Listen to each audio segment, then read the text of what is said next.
semuanya, selamat datang di episode pertama Expert Talks with Kodemi. Saya Zaki Valimbani, CEO Kodemi sekaligus host podcast kita hari ini.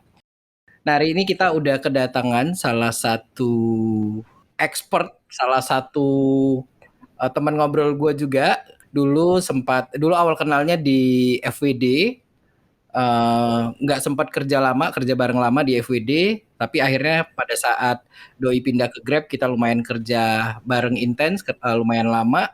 Nah, saat ini Doi lagi sibuk, lagi baru pindah ke Olam Indonesia.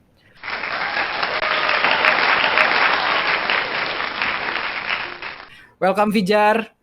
Halo. Apa kabar Mas? Alhamdulillah. Fijar Pohalimia. Oke. Fijar, kabar gimana? Kabar ya, alhamdulillah baik. Kalau secara lahiriah ya baik, tapi kalau secara batiniah lumayan terguncang ya. Sekarang lo work from home atau office? Di Kan kantor baru baru pindah nih. ini, di kantor baru ini gue masih WFH sih. Cuma kita dapat jadwal Senin sama Kamis itu ke kantor gitu buat ya koordinasi. Terus karena kita semuanya baru ya bro, jadi di kantor itu nggak ada yang lebih dari 1 tahun umurnya. Jadi memang masih baru-baru banget. Jadi emang butuh adaptasi, kenalan gitu-gitu kan. Jadi ya ada inilah kesepakatan antara kita sama leader kalau ya udah yuk kita setiap Senin sama Kamis kita ke kantor deh biar saling kenal gitu ya. Kan tak kenal maka tak sayang ya. Oke. Ini gue agak tertarik dengan perjalanan karir lo nih. Kan pertama lo di industri insurance ya. Terus lo Enggak sih, sebenarnya dulu di awal tuh nggak di insurance tapi di NGO. NGO, oke. Uh, Jadi lo awal mulai karir dari NGO, hmm. pindah ke Ya, industri insurance, pindah ke insurance, transportasi online, pindah mm-mm. ke farmer service sekarang, Agriculture. Ya, agriculture. agriculture. Ya, betul sekali. Jadi dulu gue sebelum lulus gue tuh udah kerja dulu malah. Jadi 1 tahun sebelum lulus, jadi lagi gue skripsi, gue tuh magang di NGO di CCI Indonesia.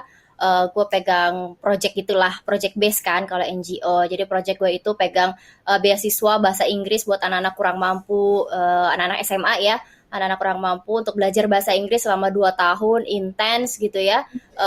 Itu gue 2 tahun kerja di sana gitu ya. Jadi kerjaan gue itu ngerekrut anak-anak SMA, interview gitu ya, memvalidasi apakah dia berhak atau enggak atas grade itu kayak gitu-gitu. Terus nanti during kelasnya juga gue absenin mereka. Kadang kalau teachersnya nggak masuk gue yang ngajar kayak gitu-gitu. Jadi ya A sampai Z itu dikerjain di situlah berhubungan sama operationnya gitu. Itu 2 tahun di situ. Habis itu karena namanya juga NGO ya, based on project. Jadi begitu nggak ada project lagi, kan daripada saya nganggur ya Pak ya, saya cari kerja baru.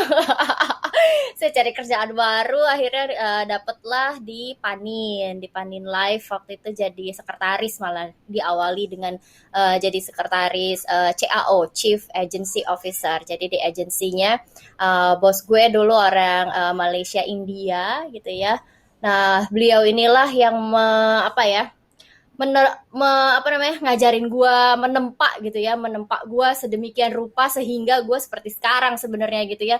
Dan emang susah banget move on dari doi ini gitu karena sosoknya leaders yang gimana ya, inspiring banget buat gue gitu ya. Dia adalah salah satu sosok yang panutan sih buat gue gitu ya. Kalau jadi leader tuh kayak gitu loh.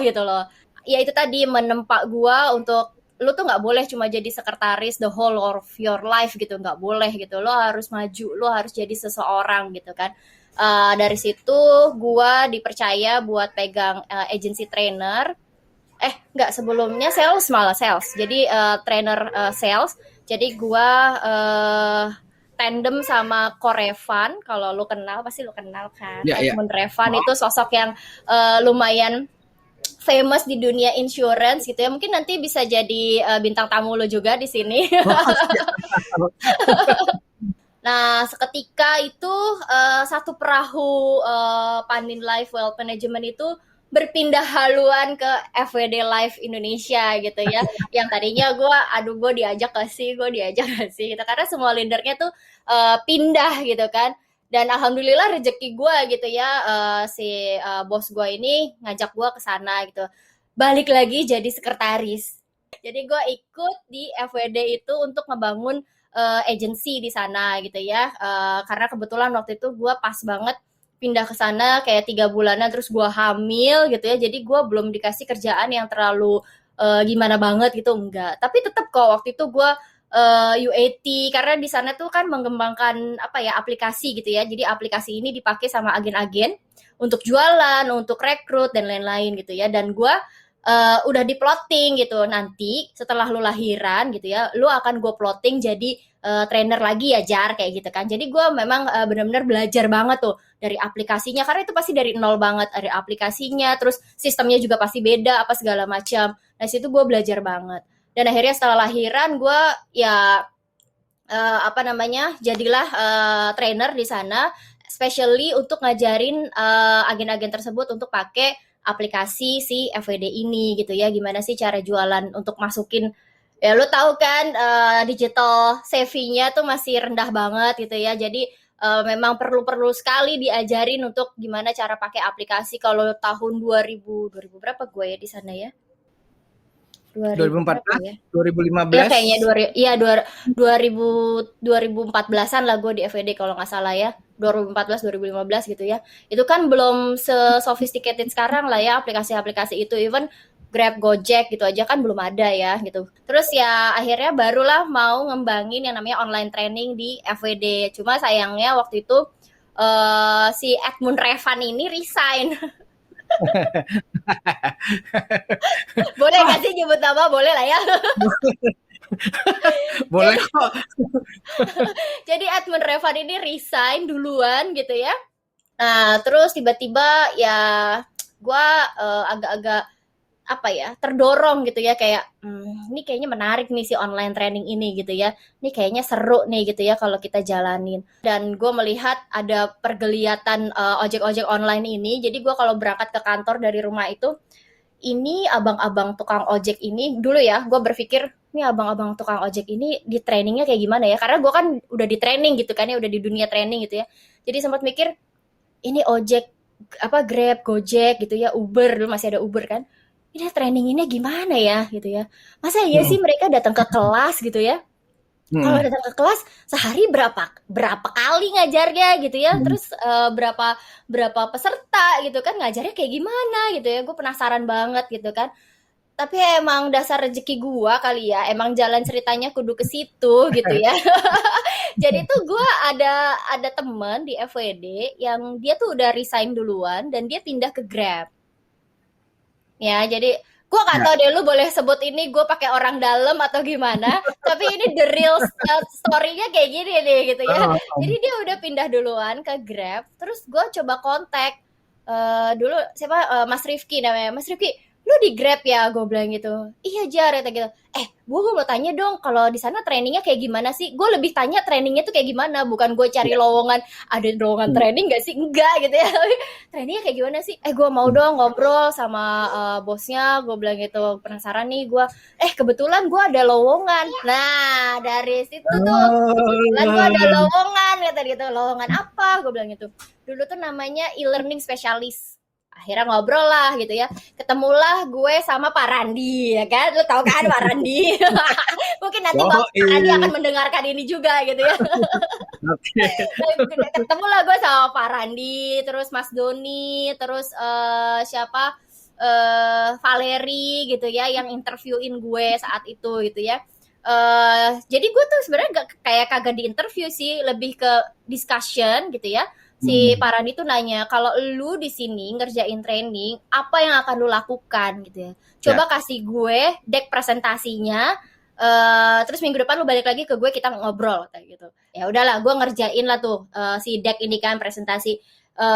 Ya itu banyak banget lah yang bantuin gue, ya laki gue, ya mungkin lu juga ya, hasil diskusi sama lu juga gitu, dan beberapa teman-teman gue gitu ya, apa sih yang mereka harapkan gitu kan ya. Sampai gue juga interviewin driver gitu ya, gue pura-pura pesen grab bike gitu ya, terus panjang perjalanan gue ngobrol gitu ya.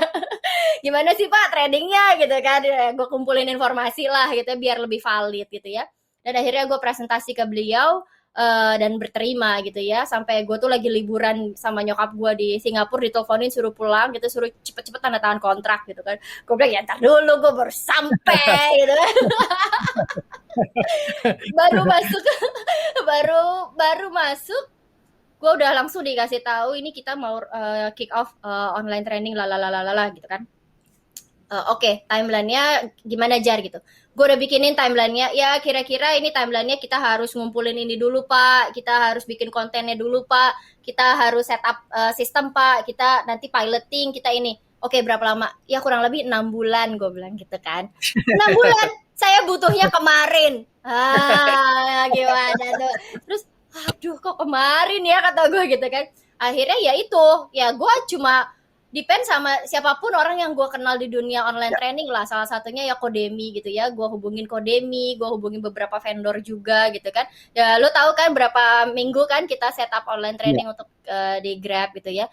Yang gue jual ke sana itu adalah kalau lu mau akuisisi lu cepat, lu tuh nggak akan bisa pakai offline. Lu bayangin sehari mereka offline itu cuma bisa ribuan ya. Begitu ada online training, mereka bisa puluhan ribu bahkan ratusan ribu. Ya Codemy tahu lah angkanya berapa gitu ya. Dan bisa secepat itu untuk akuisisi. Makanya kalau dulu Grab buka kota, trainingnya belum ada, online trainingnya belum ada. Tapi karena pace kita cepet banget, begitu orang expansion mau buka kota, online trainingnya udah ready. Gue udah langsung bilang sama Mas Zaki minggu depan Balikpapan buka. Mas Zaki minggu depan ini ya, Mas Zaki minggu depan ini ya, gitu kan. Lu tahu sendiri lah gimana rasanya kan kerja sama gue. Kayak gitu. Jadi ya itulah ya, gue 4 tahun di sana gitu ya, udah punya 12 anak under gue gitu ya. Udah banyak banget video-video yang kita rilis buat mereka, dan jangan lu pikir itu video ya cuma ditonton gitu aja nggak ada impactnya. Enggak bro, itu video sangat-sangat impactful. Kenapa? Karena kita bisa measure-nya dari mana? Semua stakeholder yang related sama training itu punya takarannya gitu ya, punya measure-nya. Misalnya si safety mau ngurangin angka kecelakaan gitu ya, itu gue bisa bikinin konten related sama safety, terus nanti kita compare gitu ya, gimana nih angkanya, turun apa enggak gitu ya. Terus misalnya service standar dan lain-lain, itu juga bisa kita compare. Kadang orang mikirnya apa sih, orang cuma nonton video doang gitu, apa ngaruhnya gitu ya. Orang masih berpikir ini tuh kudu dididik, kudu diajarin kayak A tambah B tambah C gitu kan, harus kayak gitu. Enggak gitu, gue udah membuktikan sendiri di sana gitu ya. While audience gue itu adalah driver yang backgroundnya beda-beda gitu ya, educational background, economic background itu beda-beda, tapi gue bisa gitu, gue dan tim gue tuh bisa gitu untuk membiasakan mereka untuk online training gitu. Itu sih yang cukup membanggakan ya buat gue gitu. Dan balik lagi gitu, gue jadi inget sama bos gue dulu di Panin itu, yang bener loh, gue tuh sebenarnya bisa loh jadi sesuatu gitu ya, jadi seseorang yang impactful buat orang lain gitu. Sampai situ sih gue itu kayak ada di ini banget deh pokoknya deh, di alam bawah sadar gue tuh selalu kayak gitu. Kalau gue kerja tuh harus yang impactful buat orang lain gitu, harus yang gue nggak boleh kerja tuh kayak cuma 9 to 5 terus habis itu tanggal 25 gue nunggu gajian. Gede lagi gajinya. Amin. Oke, gue mau balik sedikit nih. Kan lo sebenarnya bibit-bibit lo jadi trainer itu kan sudah ada pas lo di NGO ya. Bibit-bibitnya nih. Ya kan sebenarnya secara tidak langsung kan bibit-bibitnya tuh ada nih. Cuma kan lo dipaksa balik lagi, lo dipaksa jadi sekretaris waktu di tempat berikutnya gitu kan.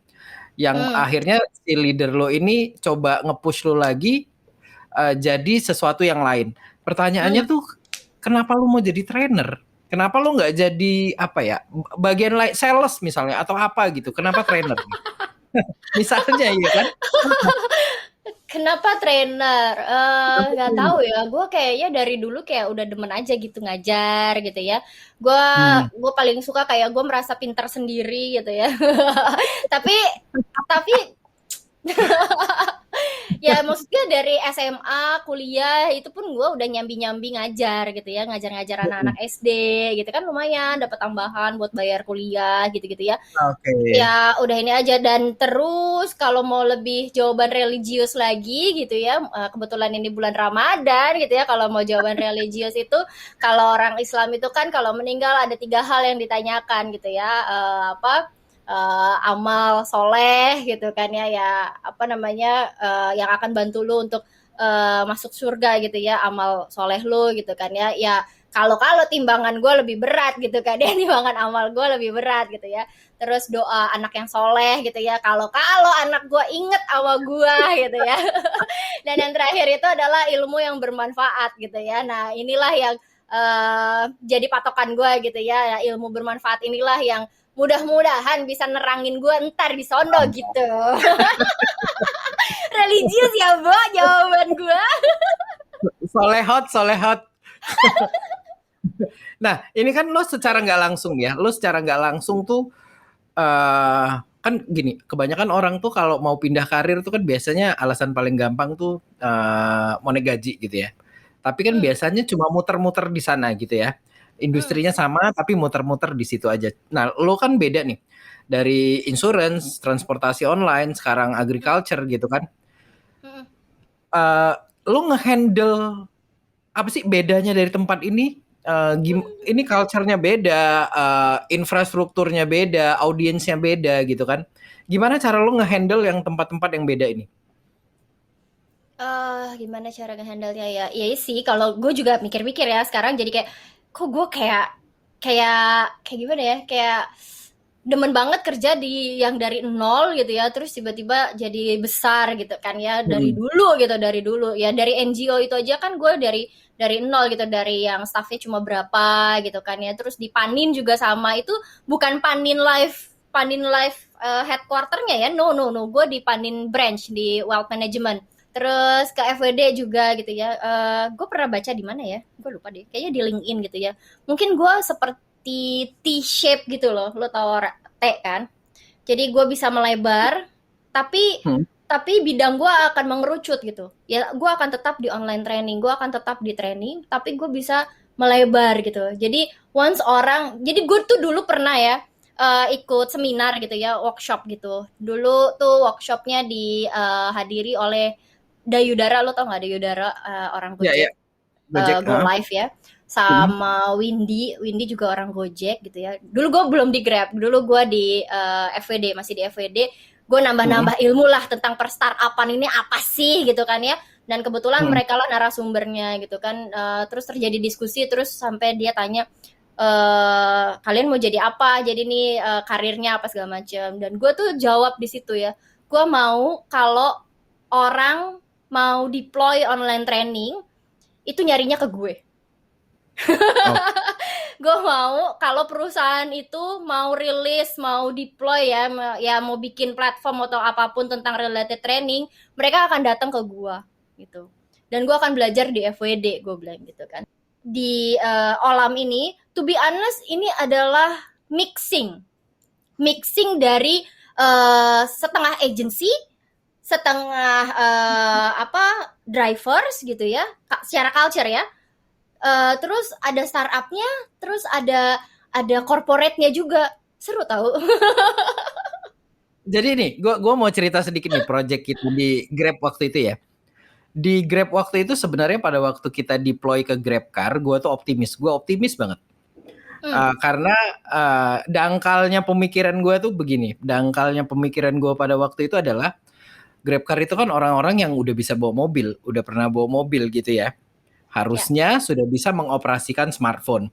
Jangan dibandingin dengan zaman sekarang ya. Dulu kalau nggak salah Grab sama Gojek itu punya program cicilan smartphone buat yang belum ya, punya. betul. Oke, jadi buat belum yang punya smartphone, dipinjemin skenario cicilan di mana mereka bisa beli smartphone-nya, benar ya? Nah, logikanya berarti ada orang-orang yang baru pertama kali pegang smartphone. Betul. Nah, waktu kita deploy buat bike, itu gue pesimisnya luar biasa. Maksudnya, kan orang-orang ini baru baru pegang smartphone ya. Kita Betul. minta training pakai smartphone gitu. Ini luar Mm, biasa susah karena ya. Nah, mm.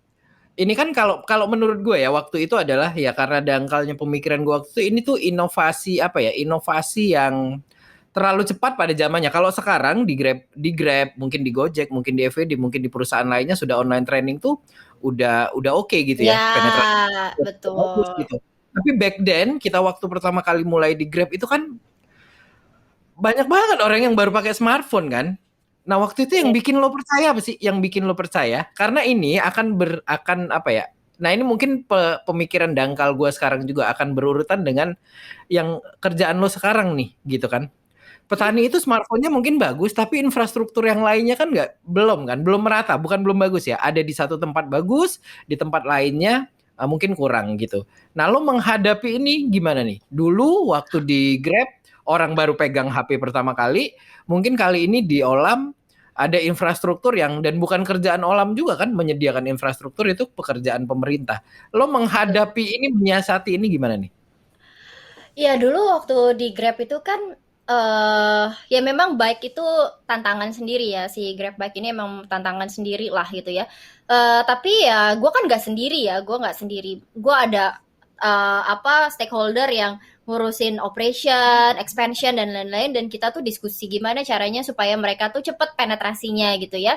Salah satunya adalah waktu itu kita sempat provide tablet, ya kan? Kan lu tahu tuh gue ngirim tablet puluhan-puluhan ke Enggak kota-kota ya? gitu ya. Terus kita drop Hmm. di sana as a center point buat mereka ngelakuin training sampai kayak gitu. Dan apa namanya tadi itu cicilan handphone juga salah satu ini juga kan, karena kan mereka nyari uangnya pasti pakai handphone kan. Karena lu Hmm. terima order dari mana kalau nggak dari handphone gitu kan. Jadi waktu itu sih ya itu kolaborasinya kayak gitu. Terus ya kita observe gitu ya, kita observe di sana. Bagian gue tuh pernah sampai ke waktu di Grab sih cuma sampai Bandung yang ujung sana itu loh. Apa sih lah, Pangalengan atau apa gitu. Pokoknya yang sinyal tuh udah susah lah gitu. Sinyal tuh udah susah gitu. Tapi kita find a way gitu, kita find a way gimana supaya mereka tetap bisa nonton video-video ini gitu kan ya.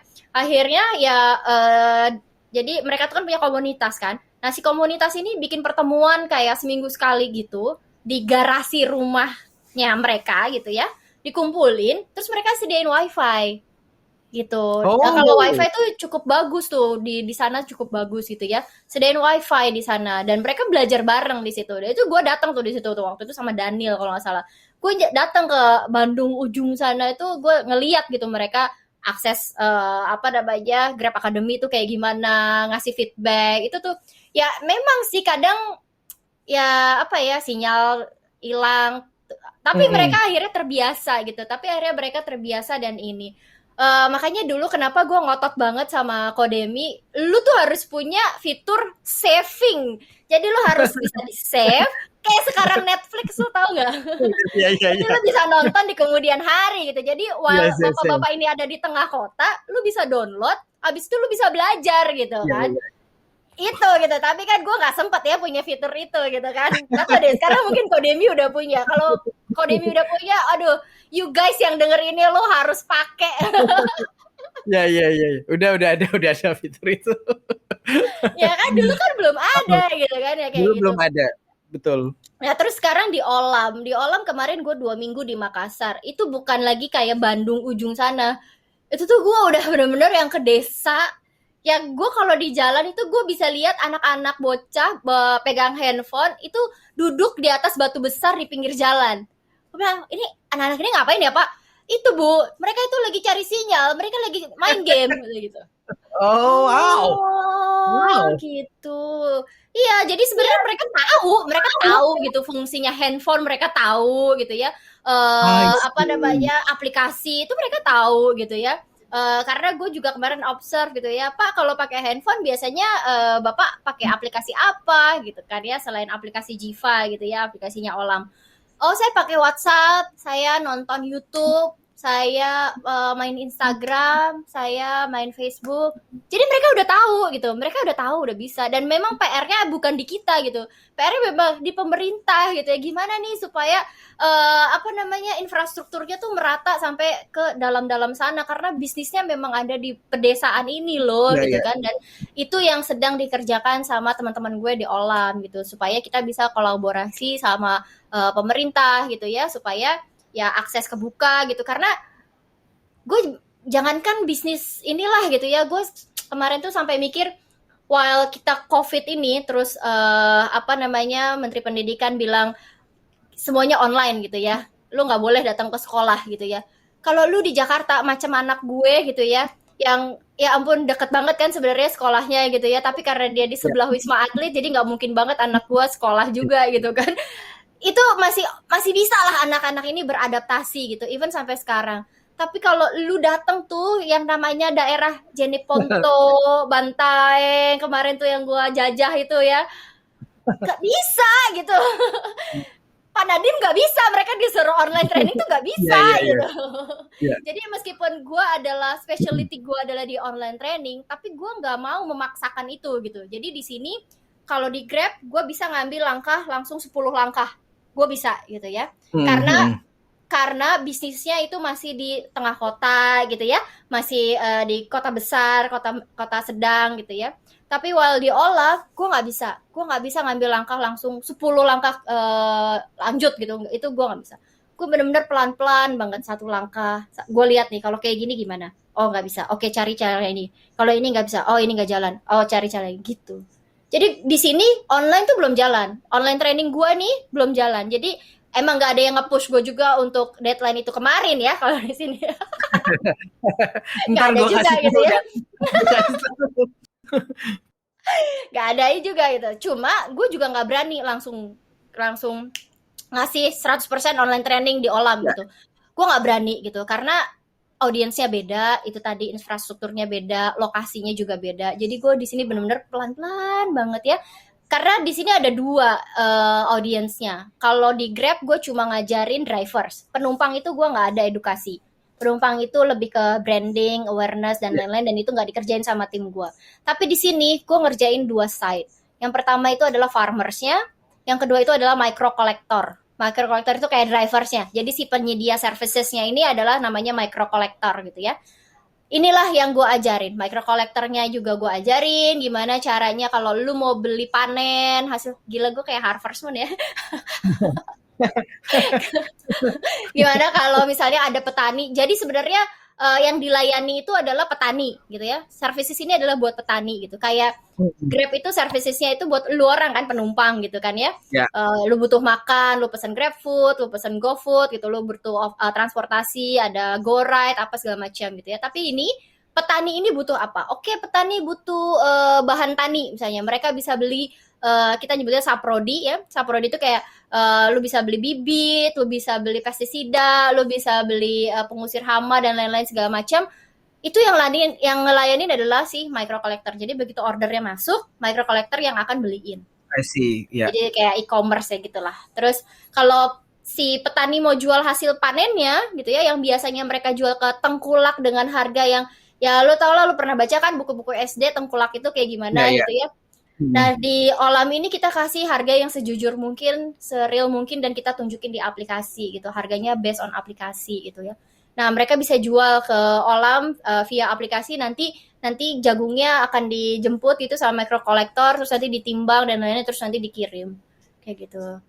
Terus juga ada ya training juga salah satu services yang kita sediakan gitu ya. Kalau misalnya petani ini jadi lucu banget kayak kayak ya beneran kayak main Harvest Moon gitu ya. Jadi si petani ini akan tahu kapan waktunya siram, kapan waktunya kasih pupuk. Nanti lu akan lihat di notifikasi.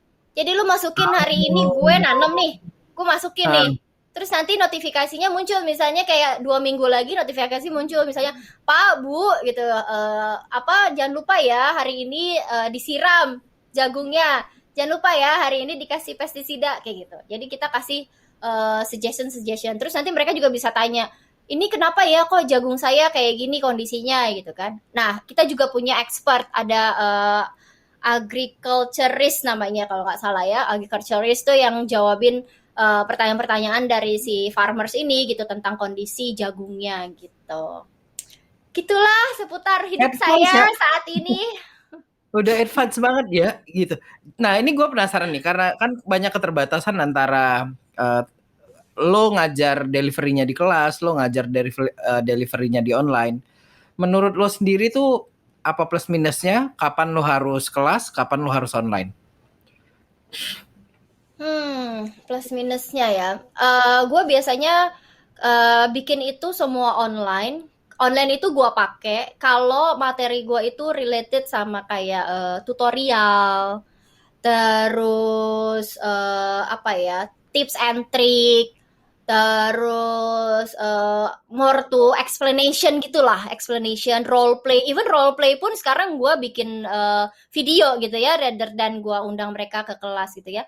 Tapi something yang nggak bisa gue lakuin ke online itu, contohnya kalau di Grab itu misalnya safety riding. Secara teori gue bisa kasih materi itu berbentuk online gitu, dan anak-anak gue udah bikin gitu ya. Tapi secara tes gitu ya, kan karena mereka harus punya license safety riding yang ini ya, yang valid gitu ya. Itu kan nggak bisa. Jadi tetap harus ngundang ke kelas gitu ya. Terus misalnya grooming.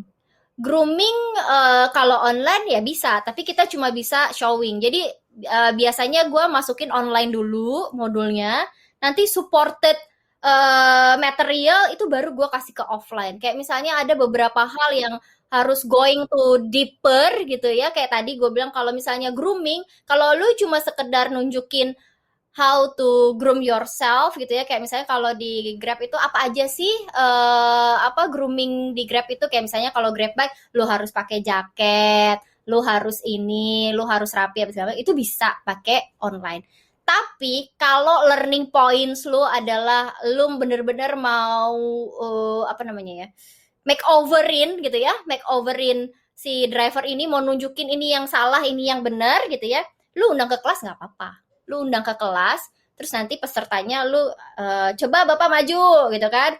Kalau kayak gini gimana nih? Udah standar belum nih groomingnya gitu? Oh kayaknya rambutnya kurang rapi gitu. Jadi si peserta itu ada interaksi gitu kan? Karena kan yang Oh, iya. kunci dari offline itu kan lu ada interaksi ya, Ada dua interaksi ya. interaksi kan gitu. Itu yang di jadi tergantung key learning points yang lu bikin apa dan tujuannya apa gitu. Kalau di Olam gua karena tadi ya online-nya itu masih seputar aplikasi gitu ya. Jadi everything about aplikasi tuh gue bikinin video. Udah harga mati, nggak ada yang gue bikinin classroom karena itu sangat-sangat buang-buang waktu buat gue. Tapi gue bikin offline untuk, jadi gue ada namanya project tandem training sekarang di Olam. Tandem training ini adalah jadi si micro collector yang sudah melakukan pembelian panen itu dia jadi trainer. Jadi gue tititiin mereka, Oh, ya. I see ya. Tititiin Hmm. mereka. Jadi kalau ada MC-MC baru, micro collector ya, MC itu micro collector. Kalau ada MC-MC baru yang belum melakukan procurement, procurement itu pembelian harvest gitu ya.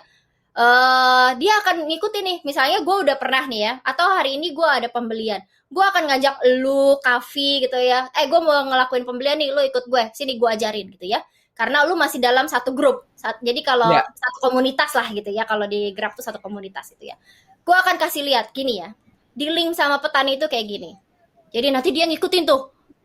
Jadi dia ngikutin Ya. si micro kolektornya, liatin skripnya kayak apa gitu ya. Oh, kalau di link sama petani itu kayak gini ya. Oh, tahu kalau misalnya di desa ini lagi panen, di desa ini enggak gitu. Itu taunya dari mana? Nah, itu lu akan dengerin langsung dari expert ya gitu ya, dari yang udah pernah ngelakuin.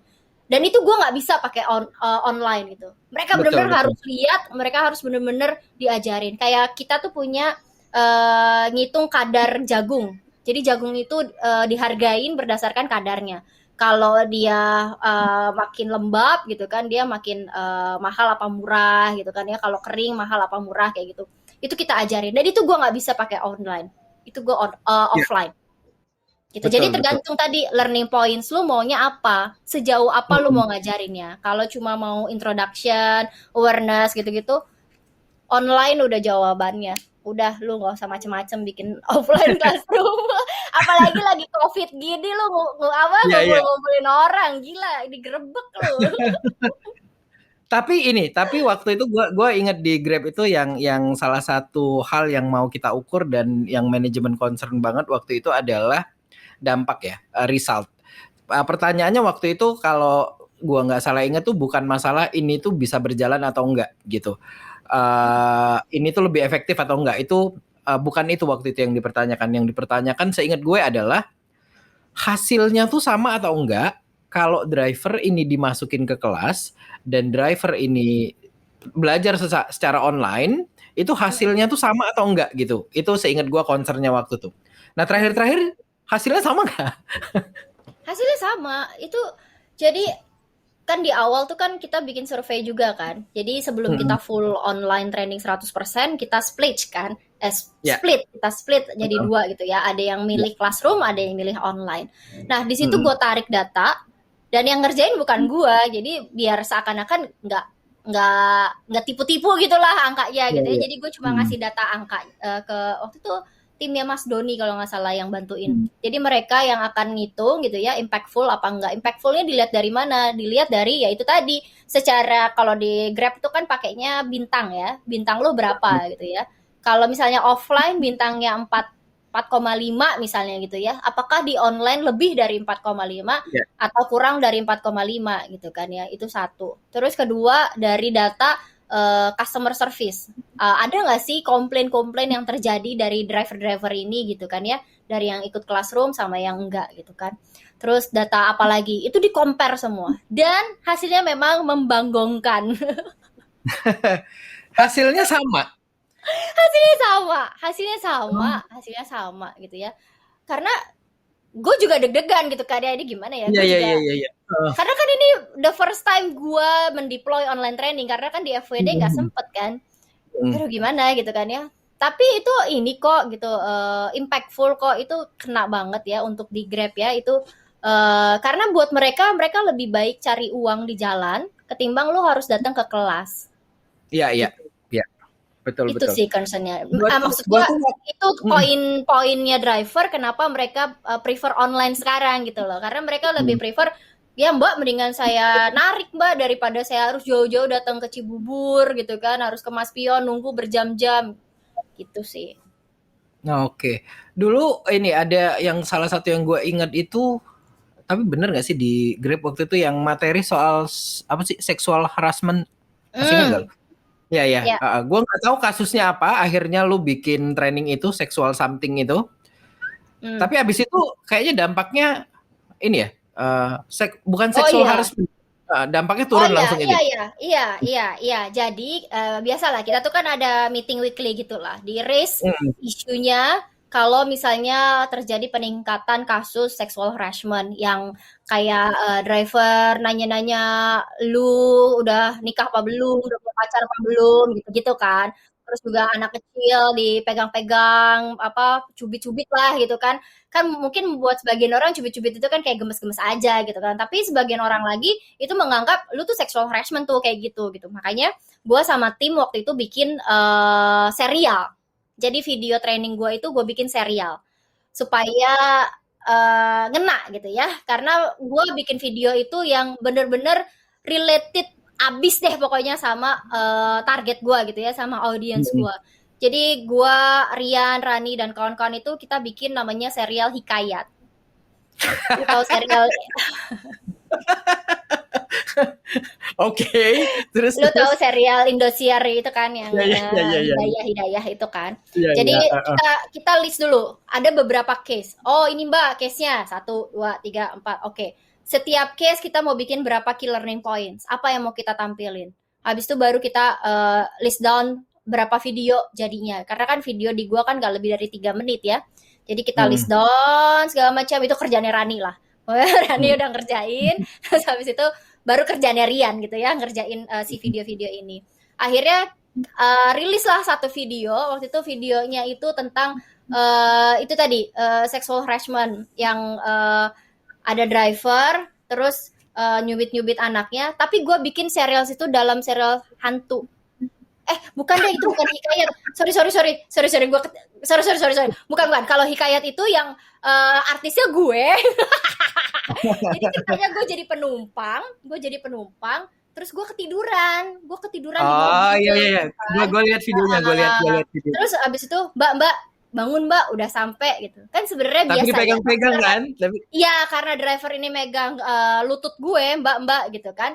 mm, Dan gue nggak seneng digituin, karena ada beberapa penumpang mungkin nggak ya seneng ya juga ya. kan, kayak gitu kan. Yes. Nah, terus akhirnya saya laporin ya Bapak ke Grab kayak gitu-gitu ya. Nah, itu tuh jadi happening tuh kemarin di Grab Academy gitu ya. Dan gue juga bikin sexual harassment itu serial Gerimis namanya. Grab Kisah Mistis. Oke, terus.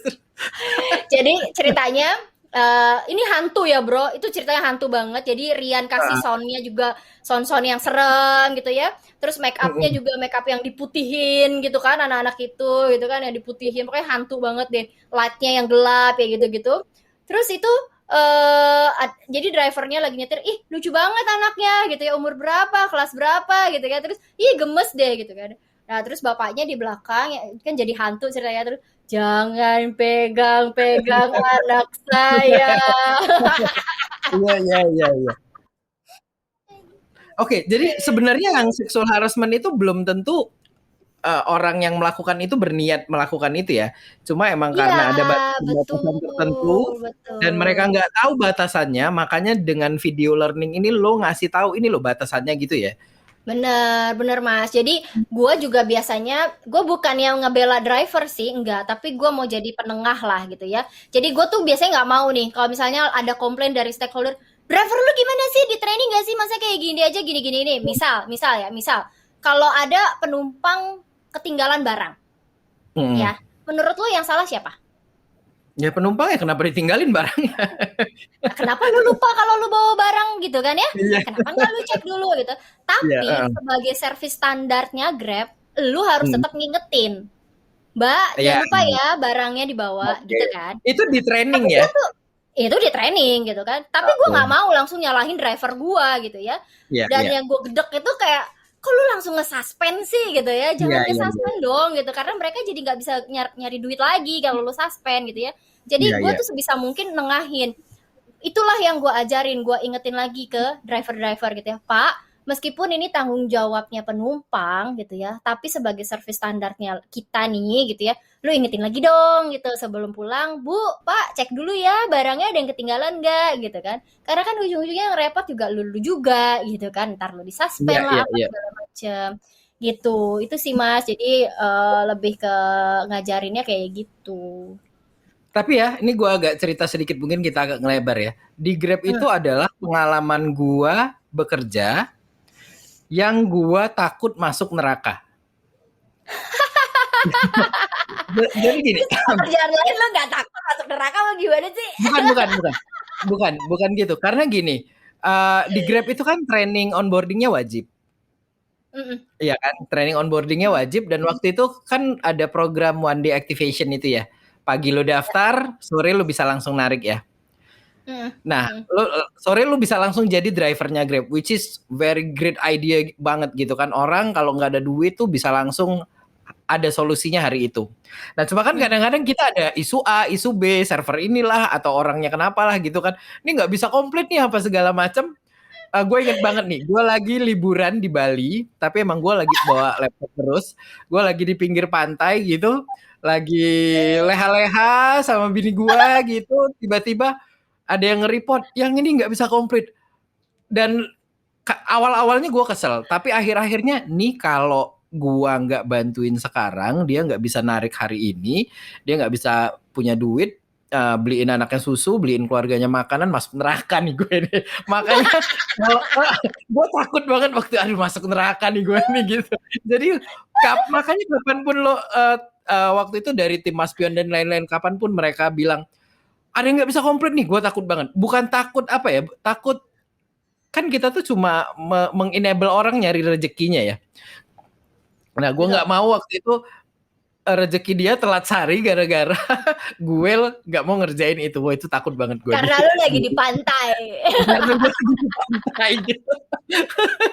Oke, oke, Fijar, kita udah hampir sejam. Thank you banget nih. Cuma last nih. Pesan-pesan lo buat teman-teman head of training lainnya, HR lainnya yang mereka mau coba implement online training. Pesan-pesan lo apa? Pesan-pesan, aduh, apa ya? Iya. Ya gue juga masih belajar banget sih ya dengan apa bisnis baru ini, si agriculture ini juga baru banget dan memang gue nggak bisa punya standar kalau lu mau bikin online training tuh harus begini A B C enggak gitu ya. Yang pertama sih pastinya lu harus observe dulu, lu cermati dulu gitu. Nah ini audiensnya nih tipikal yang gimana nih gitu ya.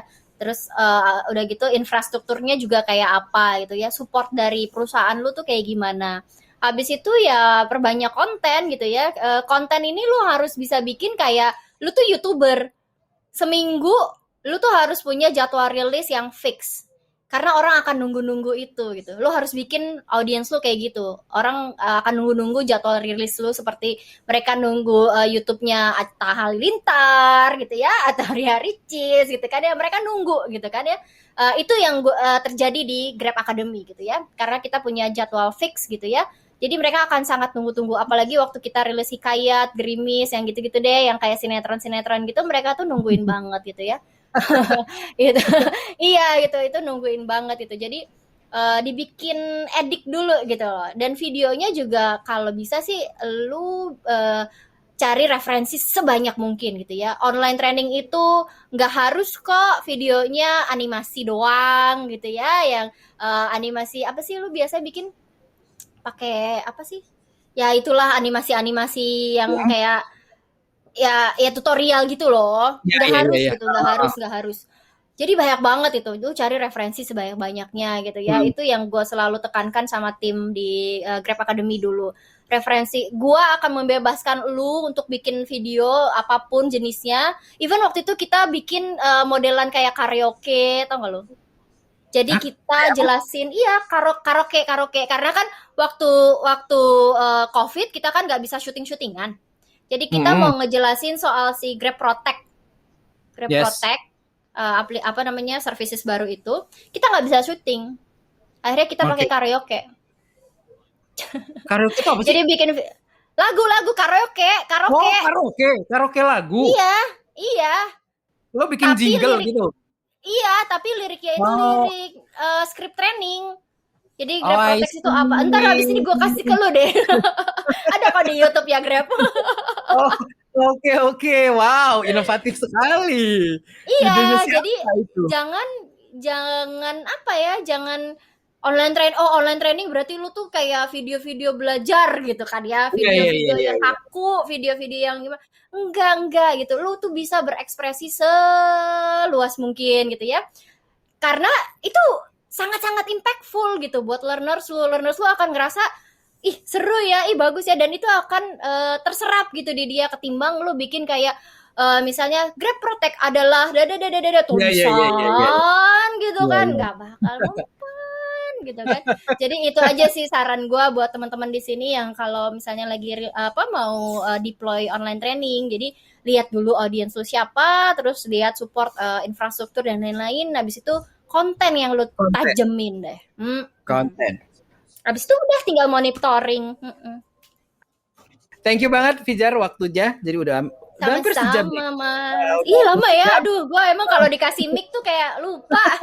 Padahal tadi udah dibilang 30 menit aja ya, Jar. Aduh, maaf ya. 30 menit aja Ngeditnya jadi kali PR dua ya, sih kan. Kavi, maaf. Jadi 2 episode jangan-jangan nih. Jangan lupa follow Fijar di Instagramnya itu di @fijar_m. Bener ya? Ya, FIJAR. betul. Atau bisa add di LinkedIn-nya Fijar Muhawimia. Bener ya? Oke. Thank you Betul. Fijar waktunya. Thank Sukses you. terus di tempat barunya. Amin. Mudah-mudahan Doainnya lancar. ya ini misinya mulia banget di tempat barunya. Sekarang targetnya adalah petani. Kemarin udah bantuin driver, orang bisa dapat rezeki petani supaya kehidupannya lebih baik gitu. Ini misinya luar biasa nih Fijar nih. Thank you banget ya Fijar ya. See you. Thank you Mas Zaki, thank you Kodemi. Bye. Bye.